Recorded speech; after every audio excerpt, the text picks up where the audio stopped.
Band Entrevista agora em novo horário, todo sábado após o Brasil Urgente. Essa semana o nosso convidado é o ministro da Cidadania, Onyx Lorenzoni. E hoje como convidado, Rodrigo Orengo, da Band Brasília. Orengo. Ministro, a gente está em meio à pandemia, falando sobre os esforços para ajudar as pessoas em meio a essa crise, inclusive sanitária, mas em meio a esse turbilhão, a gente tem também manifestações, pessoas nas ruas. Agora a novidade é que depois de ter as manifestações a favor do presidente, já se tornaram uma tradição domingo aqui em Brasília, mas agora pessoas também contra o presidente, movimentos do chamado antifascismo ou antifa.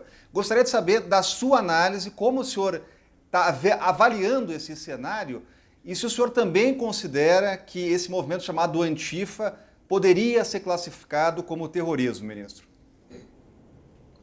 Olha, o Brasil convive, com manifestações populares de grande mobilização desde 2013. Elas começaram no Brasil e elas foram muito importantes porque, com tudo que aconteceu naqueles governos do PT, corruptos, do Lula, da Dilma, e que levaram a sociedade brasileira a buscar um novo caminho, a construir o que eu chamo de uma nova cidadania, onde as famílias que até então eram silentes, não participavam, resolveram tomar o Brasil na mão, se vestiram de verde e amarelo, porque aquele povo ou se vestia de preto ou se vestia de vermelho, que nenhuma das duas cores é da bandeira do Brasil, então eles simbolizam outras coisas.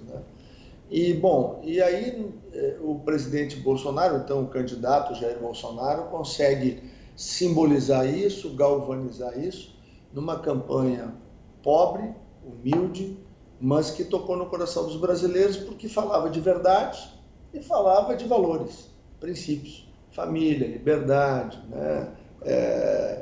a atividade econômica, a recuperação da esperança no Brasil, falava de Deus, falava daquilo, direito à legítima defesa, quer dizer, falava daquilo que o brasileiro queria ver o seu país, da recuperação da nossa autoestima, de transformar um grande país que é o Brasil numa grande nação, com oportunidades para todos, com um governo honesto e decente que não deixasse roubar.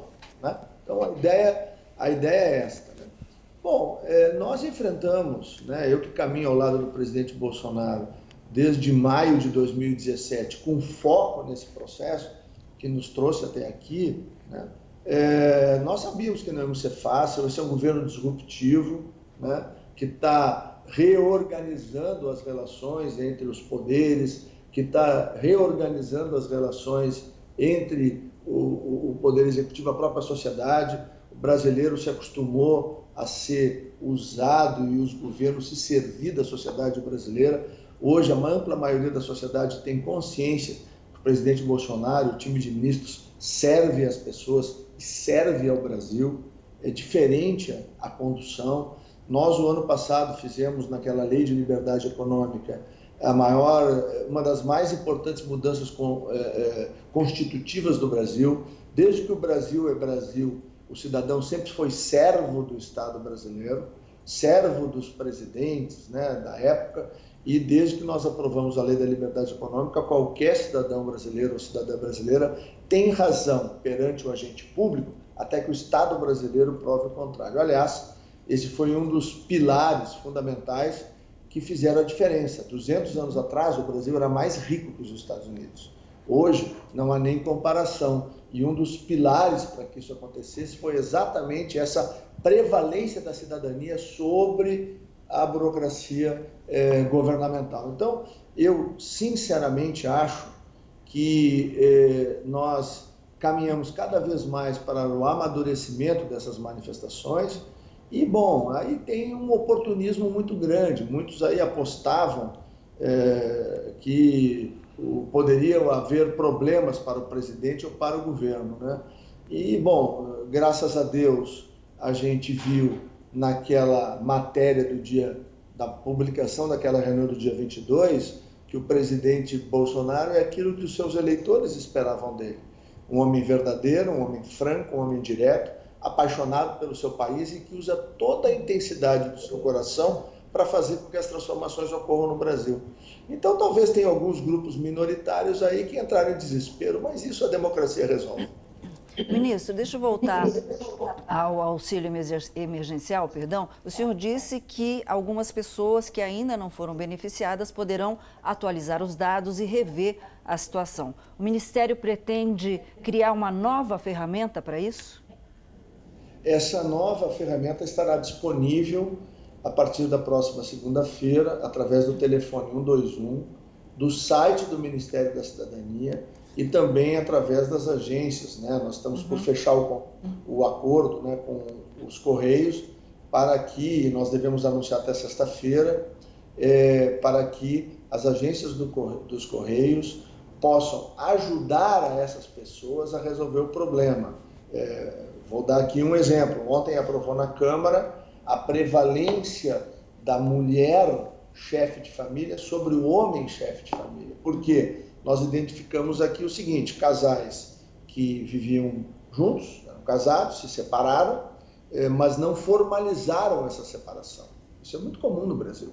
O que aconteceu? O marido se cadastrou antes da mulher, cadastrou os filhos, a mulher, que é quem detém, né, o pátrio, o mato-poder, né, com as crianças, que cuida das crianças, porque havia um critério de precedência, o marido levou o dinheiro e a mulher não levou. E ele não transferiu o recurso para os seus filhos, né?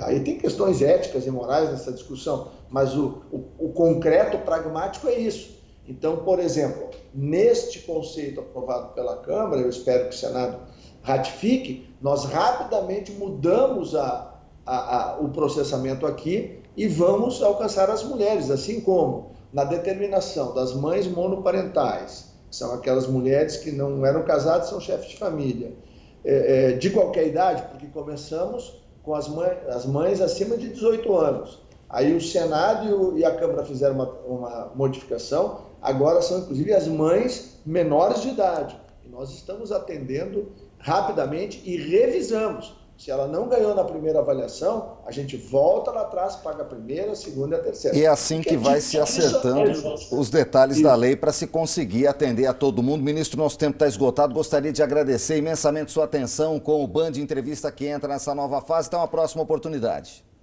Em nome do presidente Bolsonaro, do nosso governo, muito obrigado pela oportunidade de prestar os esclarecimentos. Estamos sempre à disposição. Muito obrigado. Obrigado também ao Rodrigo Orengo, direto de Brasília. Até uma próxima, Orengo. Uma honra, grande honra. Abraço a todos. Valeu, até mais. Muito bom. Solange Moraes, a gente volta na semana que vem, tá bom? Se Deus quiser. Sábado estamos aí, Nicolino. Muito obrigado. Muito bom. Obrigado ao Israel Goldenstein, que esteve na produção do programa, e a você que nos acompanhou até agora. Uma excelente semana e até o nosso próximo encontro.